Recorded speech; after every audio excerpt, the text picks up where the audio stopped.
I think today's gospel is the gospel that presents Jesus in the most negative way.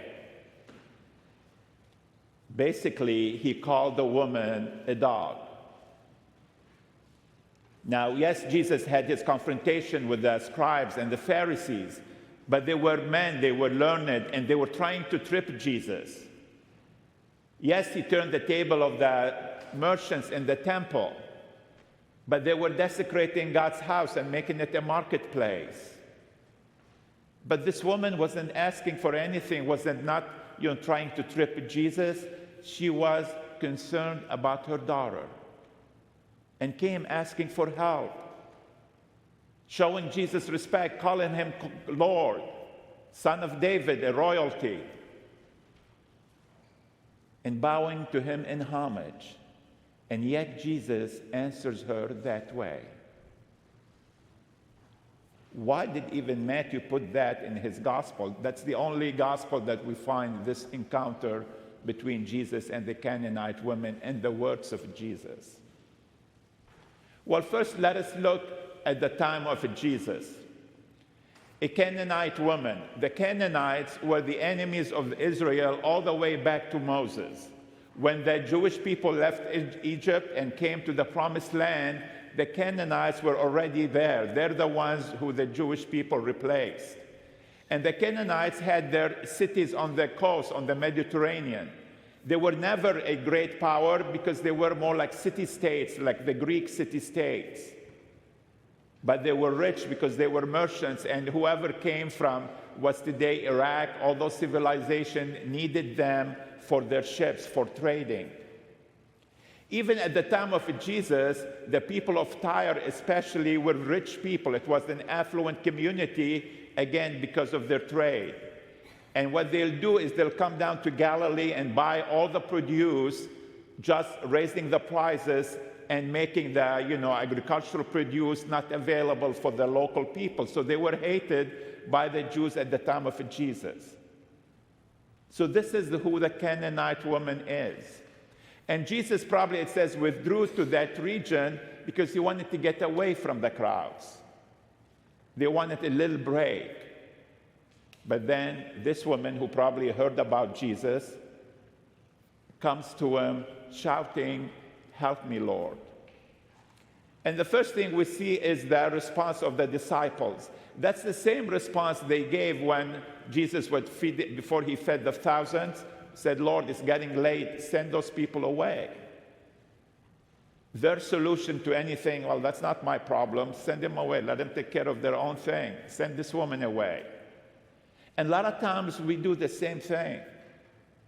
We say, well, this is not my problem, why should I care, why should I bother? And Jesus always responds in the opposite way. No, you should be involved. You should be bothered. Don't pass it on to someone else. As his disciples, we can't just sit on the sidelines watching things happen and not getting involved. We need to get involved. That's the purpose of being the disciples of Jesus Christ, God's special people, God's special children. It's so we can help transform this world and transform it to a place of justice, peace, and mercy. But if we don't want to get involved, how would it happen? Now, why was Jesus silent for a while? Well, sometimes we forget that Jesus was human in every way except for committing sin. Jesus understood his mission to be first to the people of Israel. Not because God did not care about anyone else, but even from the first reading in Isaiah, from the time of Isaiah, God is telling this nation of Israel, your job is as my special people to be a light to all the nations. It's not like you're just special, I don't care about anyone else. But it's through you that you'll bring everybody to know me, to know your God, who saved you from slavery, who got you through the desert, who gave you this promised land. You are to take this message and share it with people.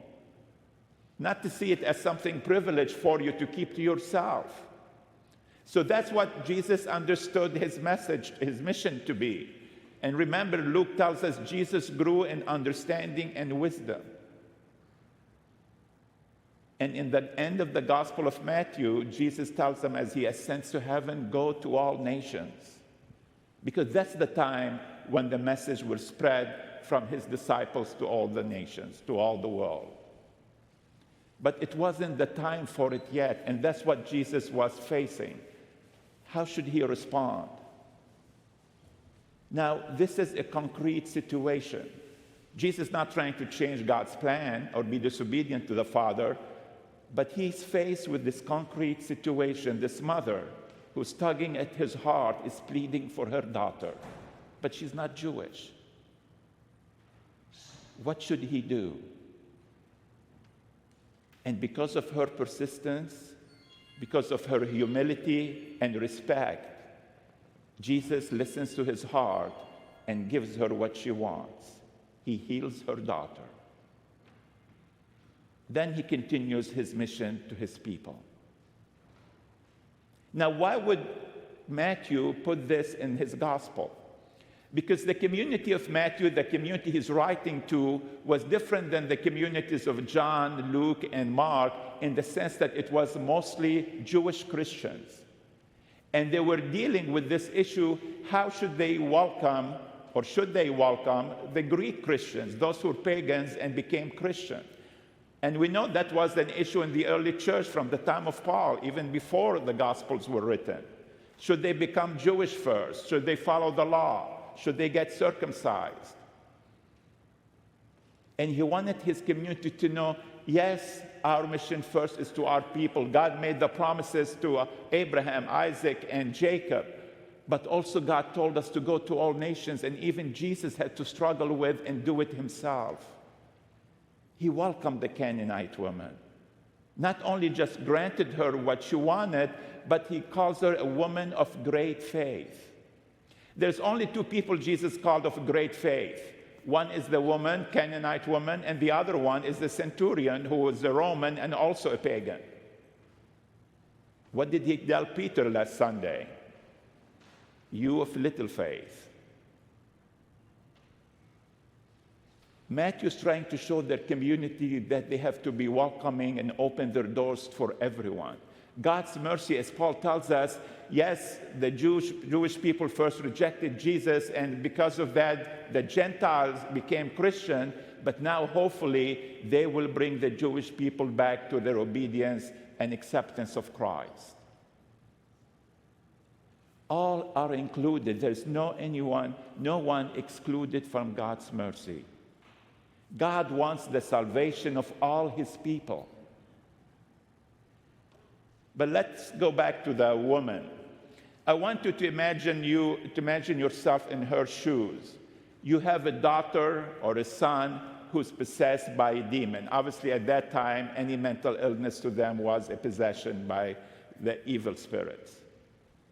Would you go shouting in front of everyone up in the public that my daughter has possessed by a demon?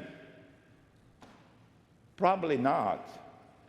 She probably should have taken Jesus to the side and whispered to him, Lord, my daughter is possessed by a demon. Can you help me? But she shouts it out to everyone to hear.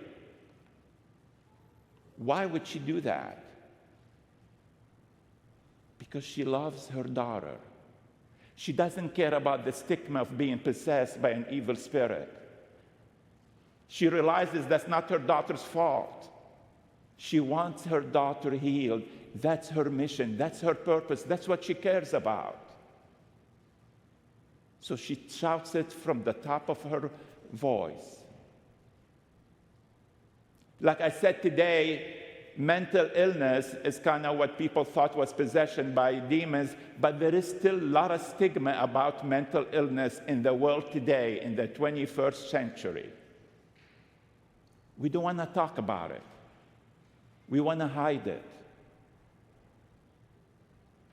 But that's a problem, brothers and sisters, that we're facing. And we need to deal with it. We need to have that courage, not just the faith of that woman, but her courage to talk about it publicly. Whether you're someone who's dealing with mental illness, you have nothing to be ashamed of. It's not your fault. Just like somebody gets cancer, they're not ashamed because I have cancer. Although probably we can contribute more to having cancer than someone can contribute to having a mental illness disease. You need to seek the help that you need. Go see your doctor, go see a therapist, go talk to someone you trust. You have nothing to be ashamed of or feel guilty about. It's not that you don't have a strong will or strong willpower or that your faith is not strong enough. It's a disease. Seek the help you need. Families and friends, if your children, your spouses, your siblings, anyone you know about, treat them as human beings with the dignity of being a child of God. Don't make the illness become their identity. When somebody has cancer, you don't say, well, I'm cancer. But a lot of times we say, well, I'm bipolar. I'm schizophrenic. No, you're not bipolar. You have a bipolar disorder. You're not schizophrenic. You have schizophrenia. It makes a big difference just when we talk about it and how we talk about it. But we need to bring it into the open. We need to work as a society to make sure there's enough money to support and treat and find new treatments for those who are suffering from mental illness. Shower your family member, your friend, whoever it is, with your love, your concern. Help them to know that you care about them, you respect them. Talk about it among your friends, just in general, so it doesn't keep having that stigma that, that's something I don't want to talk about, that's something kind of bad or shameful. It is not. It's just a disease. A psychiatrist told the story. A woman who, was married, had children and grandchildren. She suffered from breast cancer and severe depression. And she was able to put her, treat her cancer, and she was, the cancer was in remission. But she ended dying from suicide because of her severe depression. And one time her psychiatrist asked her, if you had to go through this again, which one will you choose? And she said, I'll take the breast cancer over the depression. People who are suffering from mental illness go through a lot of internal suffering, emotional suffering. And we need to be there to support them.